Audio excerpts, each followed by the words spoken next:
Bienvenidos a Pasaje, un proyecto de una sola verdad. Soy Juan Luis Roca y te invito a acompañarme en un recorrido por toda la Biblia, estudiando cada pasaje en su contexto histórico, literario y teológico para comprender mejor el mensaje que Dios inspiró y su relevancia para nuestras vidas hoy. Nuestro propósito no es simplemente leer la Biblia, sino entenderla, aplicarla y crecer en el conocimiento de Dios a través de su palabra. Gracias por acompañarnos. Comencemos. Espero que hayan estado disfrutando de los estudios hasta ahora. Nuevamente aclarando que esta sección, que en la portada está con una franja naranja, es para un estudio un poco más profundo del texto. Aquí vamos a ir más despacio y a ver ciertos detalles que no los vemos en la otra sección, que es más devocional, más reflexiva sobre lo que hemos estado estudiando. Y por eso recomiendo que aquí tengan un cuaderno o donde apuntar y su Biblia en mano para poder ir leyendo los pasajes que estamos estudiando. Hoy vamos a ver lo que son los versículos 29 y 34 del primer capítulo de Marcos. En la sección anterior vimos a Jesús enseñando en la sinagoga de Capernaum con una autoridad que dejó asombrada a las multitudes. También vimos cómo expulsó a un demonio con una sola palabra, demostrando que el reino de Dios había comenzado a irrumpir en el territorio de Satanás. Ahora Marcos nos lleva de la sinagoga a una casa. El escenario cambia, la multitud desaparece y la atención se centra en una familia. Pero lo que ocurre en esta humilde vivienda revela la misma verdad que vimos en la sinagoga. Y esa verdad es que Jesús posee una autoridad única. Sin embargo, ahora esa autoridad no se manifiesta principalmente contra los demonios, sino contra los efectos de un mundo caído. La enfermedad retrocede, la restauración llega y el reino continúa avanzando. Vamos a leer el versículo 29. Inmediatamente después de haber salido de la sinagoga, fueron a casa de Simón y Andrés con Jacobo y Juan. Marcos vuelve a utilizar su lenguaje característico en este evangelio para llevarnos deprisa. La palabra que utiliza aquí es inmediatamente. El ministerio de Jesús avanza rápidamente. No hay pausas innecesarias. La acción continúa.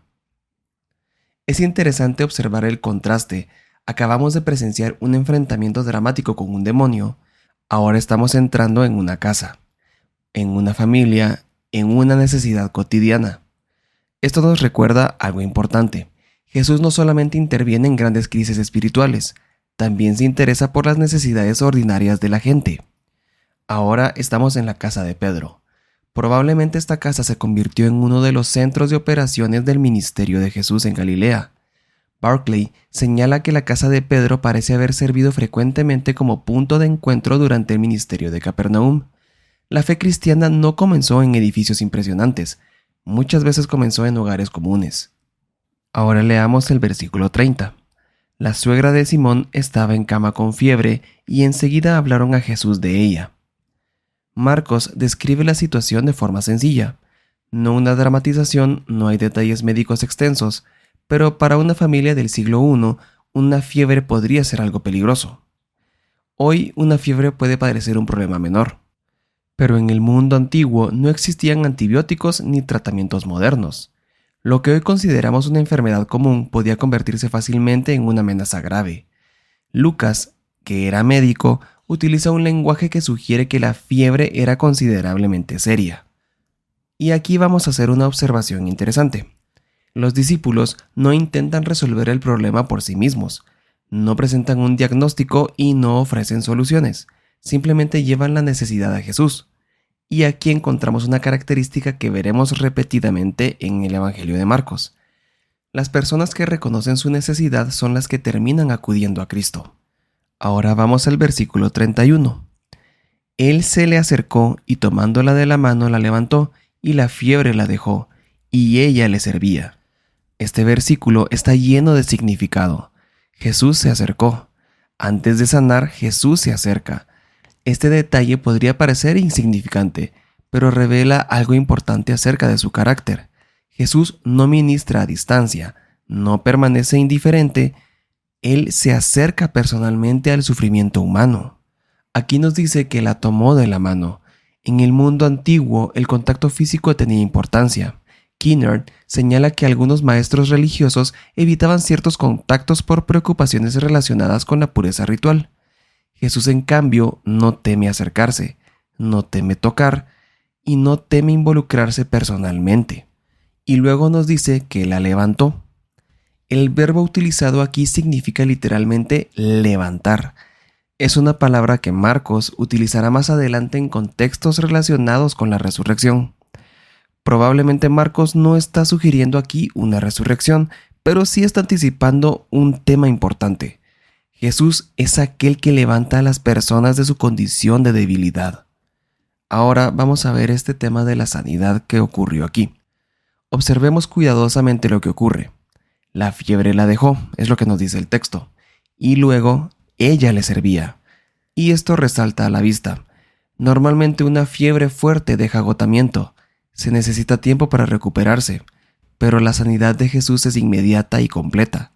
No existe un periodo de convalecencia, no existe una recuperación gradual. La enfermedad desaparece completamente. Ahora veamos la respuesta de esta mujer. La primera acción de la suegra de Pedro es servir. Esto no debe entenderse como una obligación doméstica impuesta. Marcos está mostrando una respuesta natural a la restauración recibida. La gracia produce servicio. La restauración produce gratitud. Luego leemos en el versículo 32.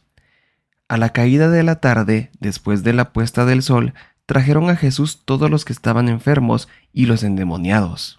La escena vuelve a cambiar. La casa deja de ser un espacio privado y ahora toda la ciudad aparece. ¿Por qué esperaron hasta el atardecer? Kinnaird y otros comentaristas señalan que el día de reposo termina al ponerse el sol. Muchos judíos evitaban transportar enfermos o recorrer ciertas distancias durante el sábado. Por eso esperaban hasta la puesta del sol. En cuanto concluye el día de reposo, la gente comienza a llegar. Aquí es donde podemos empezar a ver el crecimiento de la fama de Jesús.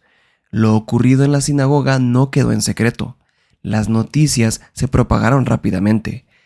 En una sociedad donde las noticias viajaban principalmente de boca en boca, un exorcismo público realizado con semejante autoridad habría generado enorme expectativa. Continuemos ahora con el versículo 33. Toda la ciudad se había amontonado a la puerta. Como ocurre frecuentemente en Marcos, esta expresión es una hipérbole. No significa necesariamente cada individuo de la ciudad. La idea es que una multitud extraordinaria se reunió allí. Intentemos imaginar el momento. La puerta de una casa común, decenas o quizás cientos de personas, enfermos, familiares, personas desesperadas, curiosos, endemoniados, todos esperando a Jesús. La escena refleja la profunda necesidad humana y también muestra que las personas comienzan a percibir que en Jesús existe una esperanza que no encuentran en ningún otro lugar. Y llegamos al versículo 34. Y sanó a muchos que estaban enfermos de diversas enfermedades, y expulsó muchos demonios, y no dejaba hablar a los demonios, porque ellos sabían quién era Él.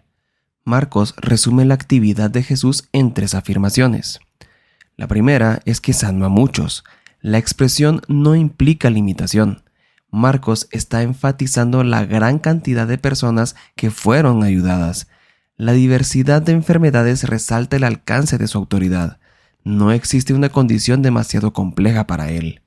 La segunda es que expulsó muchos demonios. La confrontación iniciada en la sinagoga continúa. El reino sigue avanzando. Los demonios siguen retrocediendo. Y lo que vimos en el caso individual del hombre de la sinagoga ahora se multiplica. Y tercero, el silencio de los demonios. Una vez más Jesús les prohibió hablar. ¿Por qué? Por el problema de una revelación incompleta. Los demonios sabían que Jesús era el Santo de Dios, pero todavía no comprendían completamente el significado de su misión, y las multitudes tampoco. Si la identidad de Jesús se hubiera reducido simplemente a un hacedor de milagros o a un libertador político, la gente habría malinterpretado quién era realmente. Ahora vamos a hablar sobre un tema que es llamado el secreto mesiánico. Es un nombre que los eruditos le han dado a este cierta forma en que Jesús no permite que su identidad sea conocida. Hendriksen y otros comentaristas observan que Marcos desarrolla repetidamente este patrón. Jesús controla cuidadosamente la revelación de su identidad. La gente debe descubrir quién es Él a través de toda su misión, incluyendo finalmente la cruz. No basta con saber que Él tiene poder. Hay que comprender qué clase de Mesías es Él. Ahora vamos a responder a la pregunta de ¿qué está enseñando Marcos? A primera vista, este relato parece simplemente una colección de milagros, pero Marcos está haciendo algo más profundo. El reino está restaurando lo que el pecado dañó. La enfermedad, la opresión demoníaca, el sufrimiento humano, todas estas realidades son consecuencias de un mundo quebrantado por el pecado. Cuando Jesús llega, esas fuerzas comienzan a retroceder. Jesús no solamente predica el reino, lo demuestra. Los milagros son señales visibles de que el reino de Dios realmente ha llegado. Como señala el nuevo comentario bíblico del siglo XXI, los milagros no son simplemente actos de compasión, son evidencias de la presencia activa del reino de Dios. La compasión y la autoridad se unen. En Jesús no encontramos únicamente poder, tampoco encontramos solamente compasión, encontramos ambas cosas unidas. Tiene poder para ayudar y tiene disposición para ayudar. Ahora vamos a ver una parte que me gusta mucho, que es entender la teología del pasaje. Marcos 1:29-34 nos enseña varias verdades fundamentales. Número 1. Jesús tiene autoridad sobre la enfermedad. Las consecuencias de la caída no escapan a su dominio. Número 2. Jesús tiene autoridad sobre los demonios. Las fuerzas espirituales malignas deben someterse a él. Número 3. El reino de Dios produce restauración. Donde Jesús actúa, el daño causado por el pecado comienza a revertirse. Número 4. La gracia conduce al servicio. La suegra de Pedro responde a la restauración sirviendo. Y número 5. Los milagros revelan la identidad de Jesús. No son fines en sí mismos, son señales que apuntan al Rey. Este pasaje prepara al lector para una pregunta que seguirá creciendo a lo largo del Evangelio. ¿Quién es este hombre? Ya hemos visto autoridad para enseñar, autoridad sobre demonios, autoridad sobre enfermedades. Más adelante vamos a ver autoridad sobre la naturaleza, sobre el pecado y finalmente sobre la muerte misma. Marcos está acumulando evidencia. Cada milagro añade una pieza más a la respuesta. Lo que comenzó con una mujer enferma en una casa terminó con toda una ciudad reuniéndose a la puerta. La noticia se había extendido. Algo extraordinario estaba ocurriendo. Pero Marcos quiere que veamos más allá de los milagros. Quiere que entendamos lo que esos milagros significan. El Rey ha llegado, y donde el Rey está presente, la enfermedad retrocede, los demonios huyen, las vidas son restauradas y el reino de Dios comienza a manifestarse en medio de un mundo quebrantado. La pregunta para el lector sigue siendo la misma. ¿Reconocemos en Jesús únicamente a un hacedor de milagros o al Rey que ha venido a restaurar todo lo que el pecado ha destruido? Gracias por acompañarnos en este estudio de Pasaje a Pasaje. Si este contenido ha sido de ayuda para ti, compártelo con otros y recuerda, la meta no es solamente conocer más acerca de la Biblia, sino conocer mejor al Dios que se ha revelado en ella. Nos vemos en nuestro próximo estudio.